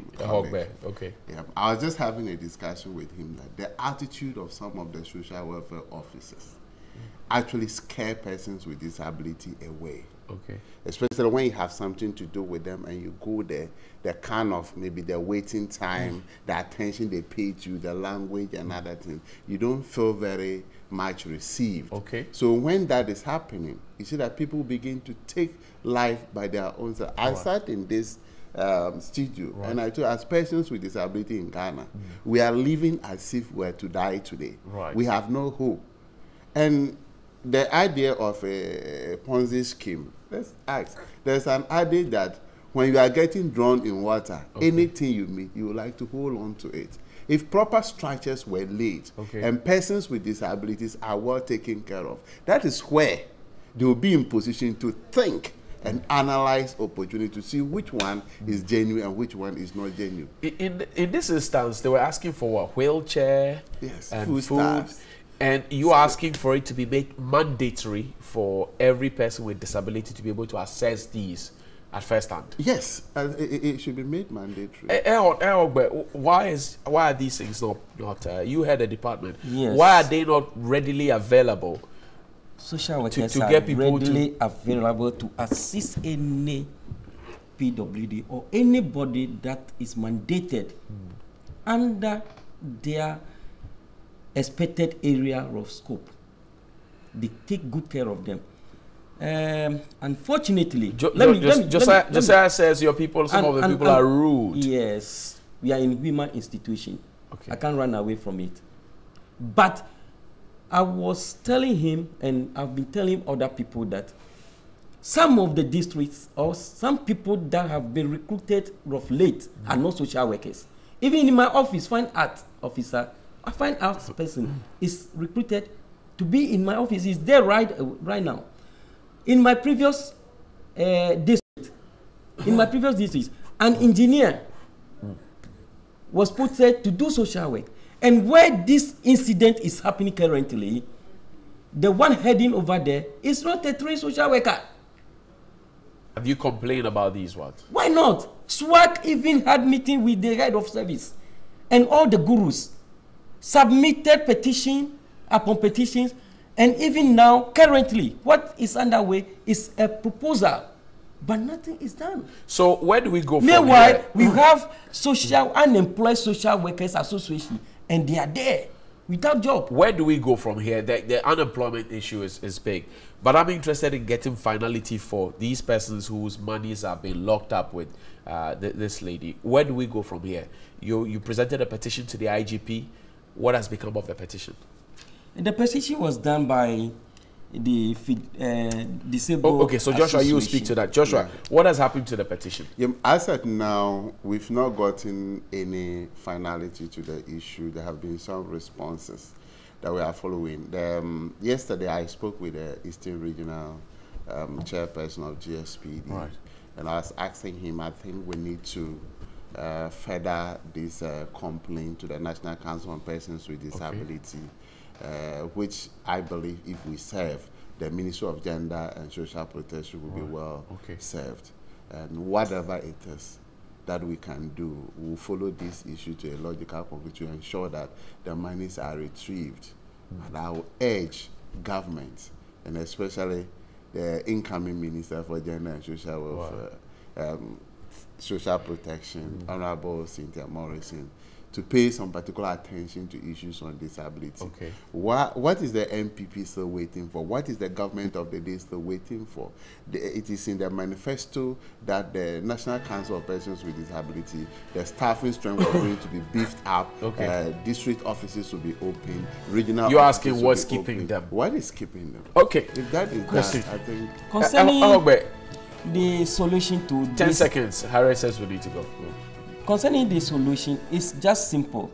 Social Workers Association of Ghana, I will urge my brother to see us so that our lawyers also can team up with them to get to the finality of this. But you say you have a shortfall of staff. That is at the department level. Okay. This one is at the, what I'm talking about is at the association level. Right. Okay. All right. I thank you very much for your time. Josiah Makubu. Joshua, I beg your pardon. Joshua Makubu is a disability advocate. Thank you, sir, for your time. And Ehogbe A.K. Divine is the national president of the Social Workers Association of Ghana, SWAG. Thank you, sir, for your time. After the break, Media General is camped 3 awards, 4 awards to the top. The recently held 23rd Ghana Journalists Association Awards at the Kempinski Golden Hotel. We'll be speaking with the award winners. I will be telling the success stories here after the break.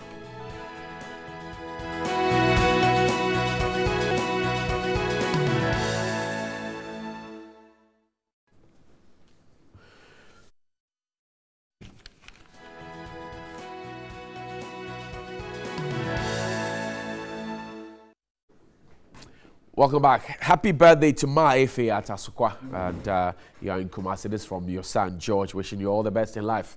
And may their dreams come true for you. Now, let's talk about the awards that Media General grabbed, 4 of them at the recently held, the 23rd Ghana Journalists Association Awards at the plush Kempinski Gold Coast Hotel. I'm being joined in studio by the reigning investigative journalist of the year, Fresh, and the environmental journalist of the year, electronic, Portia Gabo, and Stanley Ni Bleu. Shall I add that Tablata? Guys, welcome. Thank you. Congratulations to you, man. I feel so proud to know you and to work with you. I'll start with you, Portia. Portia, you recently put to bed, and you've been very active in the newsroom. This is like your turf, your passion, and your corner. How does it come to you, this award? Well, I'm really humbled to have received this award, and it's not only me, my cameraman, Mr. Sowa, as well as Prince Efum. I worked together with them, so I'm really humbled to have received this award, and I want to use this opportunity to thank the backroom staff that really did help us, the studio directors, the soundmen, everyone here at Media General. So I'm really humbled to have received What this. was the story that grabbed you this award? I did a news item on the plastic waste menace in the country. I visited some beaches in Accra where instead of tourists going there to enjoy the scenery. I mean, the Tashisanguena beach, it was engulfed in filth. I mean, Johnny, it was that bad. I had to walk through filth to do that story. So I looked at that item, and I also explored avenues in which Ghana could exploit in order to curb the plastic waste menace in the country. Absolutely, and we're happy that you grabbed this. Thank Stanley, you. Chief, congratulations one more time. Thank you. This is your first. Sure. Portia is not new to this one, but you are new. How does it feel to grab your first award after so many hard-working stories you put out there? Yeah, actually, I feel very excited being honored or being recognized, because I think hard work really pays. So me grabbing this award, I should say, I'm very happy. I'm very happy. And actually, the work that's actually got me this award was a challenging one, but I had to endure the challenges to. How was it challenging? This was the story, you were telling a story about prostitution in Accra at the Kwame Nkrumah Circle area. How challenging was it for you?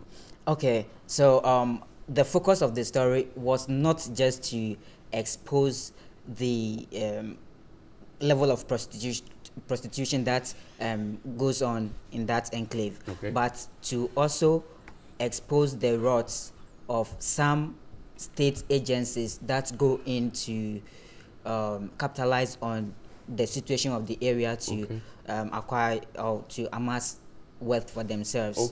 Because you know that place is an illegal settlement. It's the people living there are really squatters, and they have erected brothels, makeshift brothels, which they carried out their operations. So let me walk viewers through the genesis of the story. I was assigned actually to go and cover the filthy nature of that area. But when I got to the scene, I hid my camera in my bag because of the caliber of people you found around there. Yes, so I couldn't bring out my camera. So I was like, what other alternative can I use to get this story done? But then I wasn't having any investigative tool at all. So I came back. I thought of going undercover. I'd rather you don't put out all your arsenals out there, because you would be going out again. So don't put out all your arsenals. I'm intrigued about the cutaways are ready. Perhaps we want to see them. You had a tattoo on yourself. You had to disguise yourself with a tattoo that literally wrapped up all your skin. Yes, actually, when I was going there the second time, after I made up my mind to go undercover, I decided to have a tattoo. So that's it right there. Have a tattoo on my body. So I went to a place where tattoos are being done. And I don't know the chemicals they used, because I was like, I don't want an indelible ink. I want the one that can easily be. You can take it off. After the piece. So the chemicals that was applied on my body was like, my skin reacted to it, and it's developed into blisters and later on translated into bruises. And anytime I come to work, the entire hand will be paining me, but I keep it in my dress. Sometimes my sleeve will be soaking the liquid that comes out from the blisters, but I didn't complain to anyone because I know what I was doing. You knew what you were doing, of course. Portia, let's come to you. So what's the next step? This, as I said earlier, is not new to you. You have won so many awards. But each time you do a story of this nature, like Stanley's story, it gets the authorities to act. In this instance, have you been satisfied with the way they have acted? No. Sanitation will really take a long time, I think, for us to really achieve this thing. We need a national reorientation. I know you've done lots of stories on sanitation. I think we as a nation, we really need to come together and know what we value. It starts with everyone. We can't leave it only to state agencies, and I think much debate has been going on about plastics, whether we should ban them or not. Kenya and Rwanda, they've taken the bold step.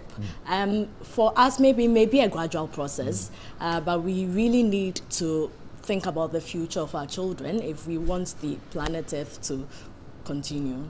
Absolutely. Yeah, Stan, your closing thoughts for me.